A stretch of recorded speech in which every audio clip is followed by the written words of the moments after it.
It's 11 o'clock.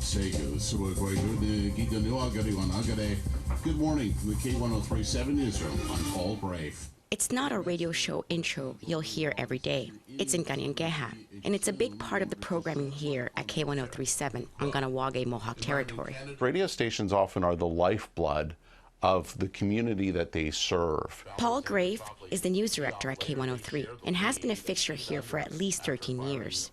Media has changed a lot in that time, but K103's mission hasn't. We lead local, and that's so important because people have the thirst for what's going on here. What did their kid or grandkid or nephew or cousin do in their sporting event last night? Just ask Joe Delarond. He's been here since they first hit the airwaves 42 years ago.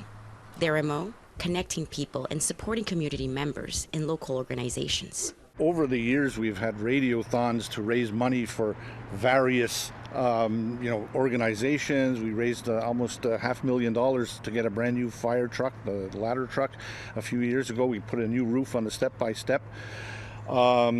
Then a new facility at the youth center expansion, and raised $200,000 for that. Outside of Ganawage, radio stations rely mainly on advertisers to keep doors open, which is why it came as a shock when Bell Media announced that they are closing at least 6 radio stations Canada-wide. The news departments are taking the biggest hit, but here, the news is so important for us because that's what people count on, is all those different perspectives and knowing what's going on.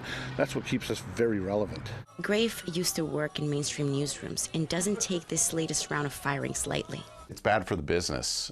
It's bad for the public mostly because you're getting rid of a lot of seasoned journalists who are the ones who are the truth tellers, the ones who are out there gathering the news and telling the stories that otherwise go unreported. It's never been clearer how necessary these stations are, providing updates on service status. We just had a little bit of a power outage right here at CKON. We want to make sure that everybody is okay out there, all right? The pandemic. As the numbers of COVID cases continue to increase around, lunchtime on Saturday, a red alert level issued.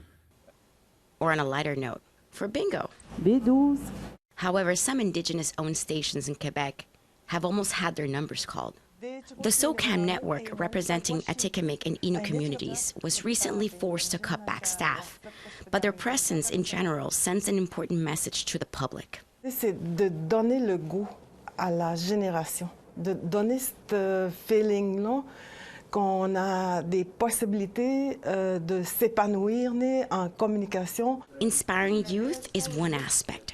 Involving knowledge from elders is another. Every Wednesday, we've had a show that's been continuously on the air since 1981 in Ganyangeha, and it's always been one of our most popular shows.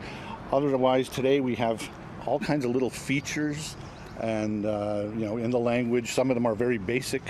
We have our sister station in Ganassadage does a program that we rebroadcast here on Sundays. In 2018, some Ganassadage members decided to revive their defunct local radio station, which hit the airways in 1987. Here we have a makeshift antenna that we're going to be putting up. They've even built and erected their own radio tower and are working on a permanent location. Their goal?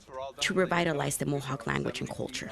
Our role today is much more important because we really need to revitalize our language and have our language heard.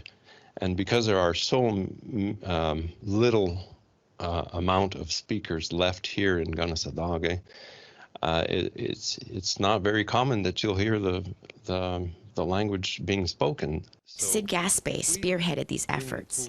He says through RKR, neighboring communities can also learn about Ganassadage life. And that's one important thing too, is for the communities around Montreal, because we're really close to Montreal, they know there's Mohawks around, but what's their language? Just turn on the radio, maybe you can hear it and identify that language. They may not rely as much on ads, but funding for Indigenous radio stations is never guaranteed. However, these hubs for community connection remain in tune with the needs of their people. I think that it It's like kind of like the pulse of the community. Maricela Amador, APTN National News, Montreal.